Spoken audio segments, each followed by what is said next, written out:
sobrang laking vindication ito para kay Sen. Leila o para sa buong oposisyon. Si Sen. Leila na miyembro ng oposisyon ng pinaka-sumalo, ng pinaka-malalakas na dabog mula sa Administrasyong Duterte.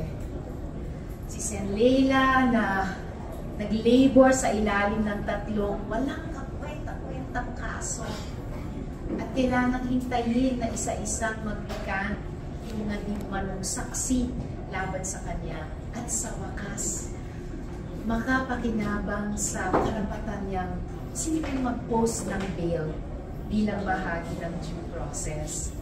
At pagkatapos ng siguradong maraming luha ng tuwa sa araw na ito, pagpapasalamat na na-survive niya itong napakatagal at matinding kawalan ng katarungan, pagkatapos niya mag-survive ng isang stroke, pagkatapos niya mag-survive ng isang hostage-taking, ay hindi mauubos ang tuwa at ang fighting spirit at kasunod na itong mga luha ng tuwa ay ang mga araw ng paghabol sa katarungan.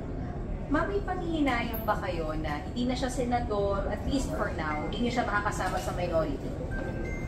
Eh, syempre nakakamiss si Sen. Leila sa minority. Kahit nung nakaraang dalawang kongreso ay miyembro naman siya ng minority, kaya lang isang taon lang na nakasama namin dito sa mga hearing at sa plenaryo. At sa loob ng kalahating dekada, senador siya, pero napigilan na tuparin ang kanyang mga tungkulin sa kanyang mga constituents dahil sa kawalang katarungan ng mga kasong iyan at mga paninirang puri na iyan at mga atake na iyan. Pero walang bagay na pinagtiisan, walang bagay na ipinaglaban na sa huli masasabi natin ay nasayang lamang. At gaya ng itinuro sa atin ni Sen. Leila sa loob ng higit 6 na taon, halos 7 taon, ang anumang ganyang pagdurusa ay para sa isang tao at isang leader tulad niya ay magagamit lamang sa mga susunod pang panahon para patuloy na maglingkod sa mamamayan. But what does it say? It's an indictment of not only our judicial processes, but also our political system. We all know that former President pushed for the fighting against the former president. It is partly an indictment of our judicial process and our political process. At sa mahabang panahon, parang halos lahat indictment eh. Pero sa huli, sa araw na ito, dahil hindi talaga bumitaw si Leila, dahil hindi talaga bumitaw, kumapit lang talaga ang mas maraming mamamayan, eh di pilit natin ipinakita na pwede naman palang magdesisyon ng tama ang ating judicial system. Pwede naman palang tayo mga mamamayan dahil lumalahok sa mga proseso at institusyon ng politika kahit mahirap ay magbubunga din ng isang pagpapalaya tulad para kay Leila. But paano po kaya maiiwasan yun, ma'am? Kasi si Sen. Leila, more than 6 years bago siya napayagang magpiyansa. Kung nangyari yun sa isang senador, paano pa sa isang ordinaryong Pilipino na pwede ka palang ma-detain ng ganun katagal without that right to post bail?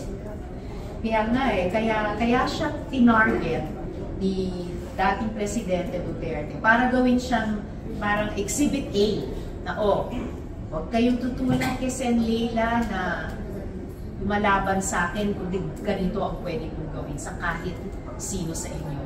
Yan ay patunay ng impunity na namayani nung nakaraang mga taon at hanggang ngayon ay kailangan nating basagin sa mga institusyon.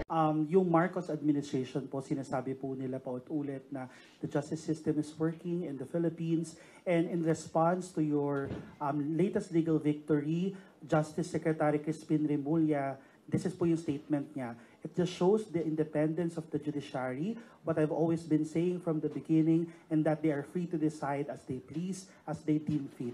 Any reaction lang po sa statement po ni Justice Secretary? I actually thank the administration for respecting the independence of the judiciary and the rule of law. Ganun lang naman. As somebody said, the legitimacy of the judiciary lies in its independence. It's just like, the legitimacy of the government or the legitimacy of the executive department or the government, the elected officials lie in the votes of the people. So judiciary, it's the independence. Without the independence of the judiciary, then we cannot say that the judiciary really has its legitimate standing in the scheme of things. So, tama yan na sinasabi na pinakita ngayon na we have a working system. Kasi matagal na nga namin hinihintay yan. When the Marcos administration came in, there was some hope, at least in my case, that justice will happen. And kasi nga, I always knew that while the former president was in power, I will not be set free because my persecution was his project.